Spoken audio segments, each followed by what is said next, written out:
Bienvenue sur Light & Shoot. Aujourd'hui, je te raconte comment je suis devenu ambassadeur d'une très grosse marque de flash.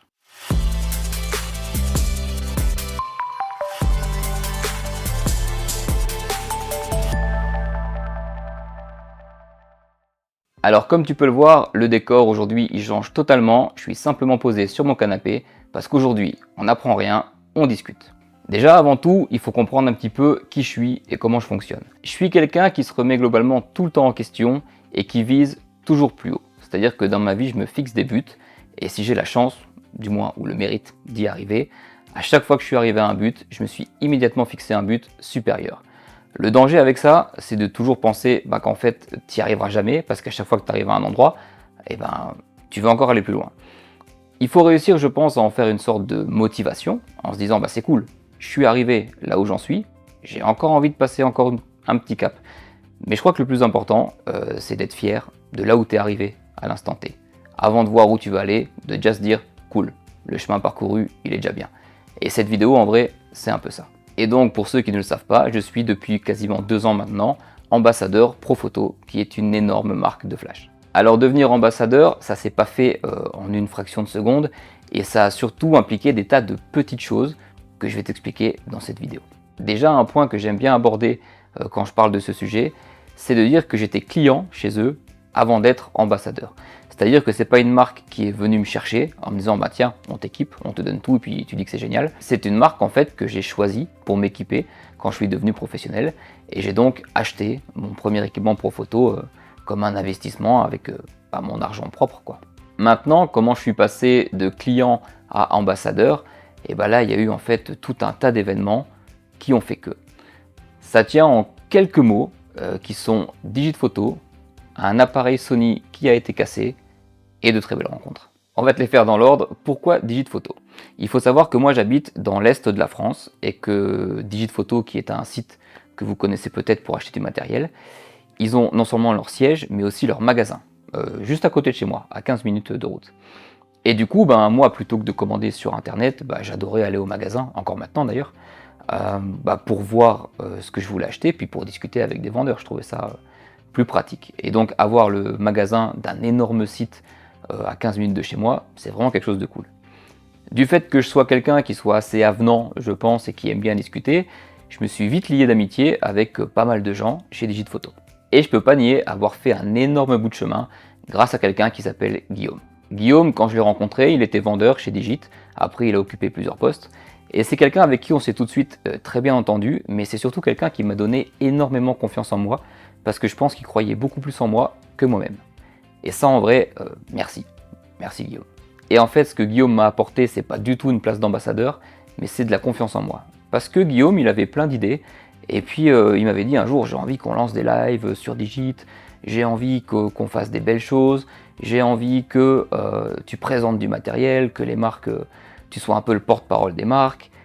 Et puis il y a eu le Covid.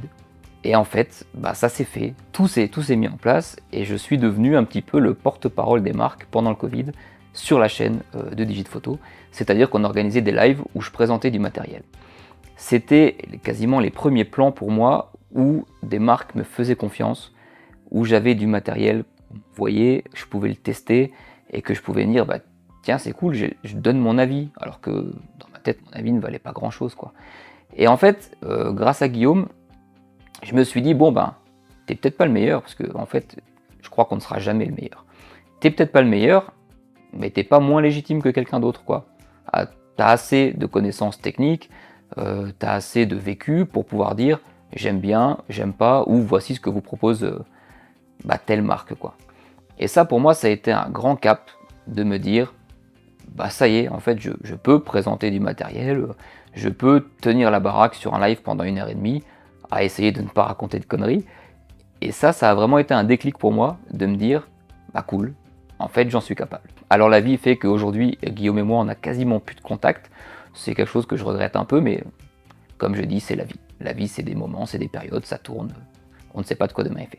Revenons à mes premiers contacts avec l'équipe Profoto.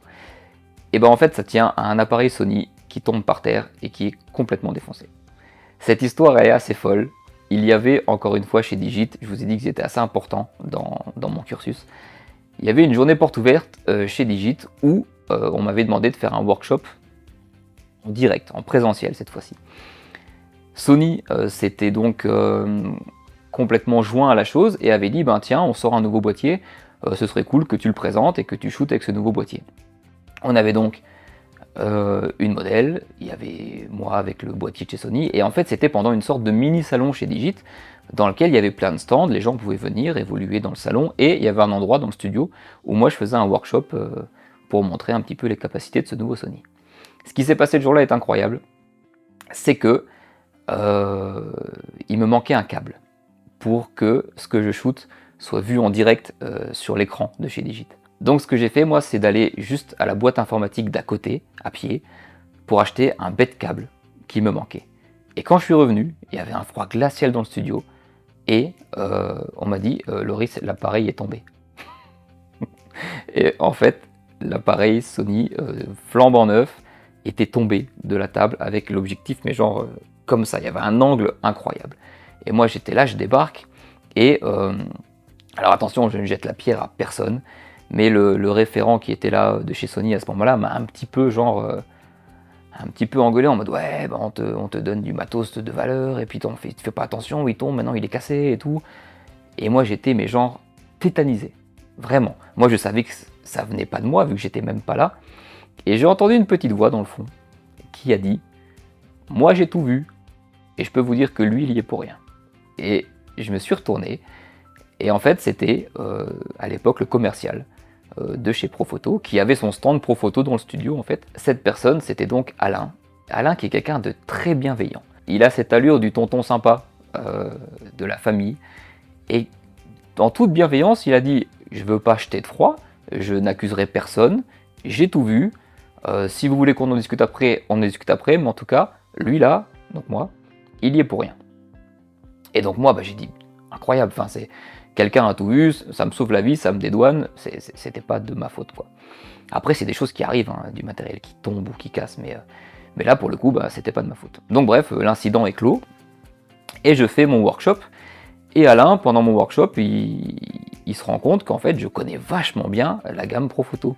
Il me dit bah dis donc, tu connais vachement bien la gamme et tout, et je lui dis bah oui je suis chez vous, j'aime cette marque et tout. Et donc du coup, bah ouais, je pratique avec tout le temps quoi. Et il me dit ah bah c'est cool parce qu'en fait, bah, c'est des gens comme toi dont on a besoin et tout. Et on s'est un petit peu liés d'amitié, on s'écrivait de temps en temps, puis on se croisait chez Digit quand il y passait. Et il m'a dit un jour, moi je pars bientôt à la retraite, mais par contre, je vais tout faire pour te mettre un pied chez Profoto avant de partir. Et en fait, ce qui a été fou, c'est qu'il a tenu parole, mais genre vraiment. Un jour, il m'a appelé, il m'a dit écoute Loris, on va t'inviter chez Profoto avec plein de gens. Ça ne te concerne pas directement, mais par contre, tu pourrais rencontrer plein de gens de chez Profoto et ça te fera une première approche, quoi. Et en effet, en fait, il m'a invité à une démonstration technique des flashs où en fait Profoto invitait les vendeurs de chaque magasin, de chaque revendeur, bah, pour leur montrer un petit peu les capacités de chaque flash et ainsi de suite. Et donc quelque chose qui moi en vrai m'intéressait moyennement parce que c'est des flashs que j'avais déjà. Mais j'ai donc été invité bah, sous l'impulsion d'Alain et j'ai pu discuter un petit peu avec toute l'équipe en place et puis faire un premier pas, genre ah bah tiens c'est toi dont Alain nous a parlé, on peut voir ton travail, est-ce que tu te sens capable d'animer des choses et tout. Et donc premier contact assez cool, et à savoir qu'à l'issue de ce rendez-vous je n'étais absolument pas ambassadeur Profoto et que ça a mis bien plus longtemps à arriver. Il faut savoir que l'équipe que j'ai rencontrée, bah, finalement quelques temps après, n'était plus du tout l'équipe en place chez Profoto. Il y a eu beaucoup de changements et donc ça a mis un peu de temps avant de se faire. Moi j'avais un petit peu oublié cette histoire quoi. Et un jour j'ai été rappelé pour faire simplement des vidéos de présentation de produits Profoto sur ma chaîne. En mode, on nous a filé ton contact, il paraît que tu es quelqu'un qui connaît bien la marque, on sait que tu as une chaîne YouTube, on voudrait te proposer de faire un test de matériel sur un flash qui vient de sortir et ainsi de suite. Et donc j'ai fait ça. Et ça s'est excessivement bien passé, enfin tout était cool, chez Profoto ils ont plutôt bien aimé la vidéo, tout s'est bien passé, et on a fait ça pendant un petit moment, quelques petites vidéos sponsorisées sur la chaîne. C'est donc à ce moment-là que j'ai mes premiers contacts avec Mika, Mika qui est donc la personne en charge de Profoto en France, mais c'était vraiment que du virtuel quoi. C'était, il m'appelait, je faisais une vidéo sur la chaîne, ils envoyaient du matériel, enfin jusque-là c'était une collaboration YouTube assez classique. Et puis un jour, Mika m'appelle et il me dit « Écoute, Profoto Suède, parce que Profoto est une marque suédoise, souhaite te rencontrer. Et donc du coup, il t'invite 3 jours, tu viens en Suède, tu discutes, on te fait visiter absolument tous les bureaux et tout, puis ensuite, à l'issue de ça, tu seras ambassadeur Profoto. » Donc là, autant vous dire que c'est la fête complète dans ma tête. Je me dis, c'est ouf, parce qu'en fait, c'était un rêve, hein, de devenir ambassadeur pour cette marque. Moi qui aime la lumière à ce point-là, c'était quand même quelque chose d'assez fou, et ça devenait vraiment très concret. Et donc j'ai en effet été invité en Suède pour rencontrer la direction. Ils ont quelque chose de très, j'ai envie de dire, familial, c'est-à-dire que tu arrives, tout le monde s'intéresse à savoir, tiens, c'est qui le petit nouveau, qui es-tu, ça discute dans les couloirs. Il y avait un énorme studio sur place avec absolument tous les produits Profoto, donc autant dire que j'étais complètement émerveillé par la chose. Et puis on a eu quelques réunions un petit peu techniques pour savoir un petit peu quel était mon niveau du coup technique en photo, puis ça a discuté, puis après ils m'ont dit tiens, on te laisse le studio, prends quelqu'un dans le bureau, fais donc quelques photos, teste des trucs, va dehors, on te laisse un petit peu quartier libre. Et puis après il y a beaucoup de discussions qui se sont faites en dehors des bureaux, on a été faire des coups, manger des trucs, enfin c'était vraiment un petit séjour vraiment très cool, et au retour duquel j'étais donc officiellement ambassadeur Profoto. Et depuis, en fait, l'aventure est complètement folle, parce que il faut savoir qu'avec Mika, on s'entend très très bien, et qu'on a monté une série de workshops que j'anime, qu'on fait dans toute la France et au Luxembourg, ce qui en fait des workshops internationaux. Et en fait, c'est des workshops dans lesquels, évidemment, je présente du matériel Profoto, mais par contre, il nous tenait à cœur que ce soit des vrais workshops qui soient valorisants pour les gens, et dans lesquels j'apprends des vraies techniques d'éclairage. Ce n'est pas genre un truc genre vous avez vu ce superbe matériel, achetez-le. C'est vraiment en mode, il y a une mannequin, on fait des photos, et je donne des vraies techniques, et du coup, tiens, je te laisse regarder ce qu'on fait. Les photos de backstage sont de Amélie Canon, et elles sont canon.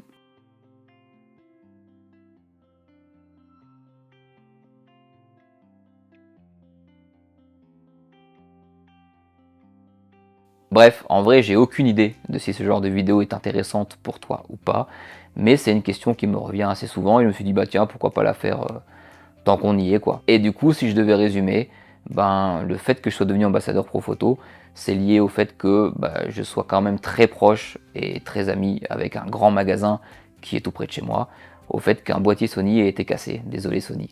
Et depuis, je vous aime parce que je filme et je shoote avec vos boîtiers, sans arrêt. Et aussi, les rencontres, et puis on va pas se mentir, c'est peut-être le seul moment où je vais être un peu prétentieux, mais le travail. Parce qu'on dit pas, c'est qu'il y a beaucoup de boulot derrière tout ça.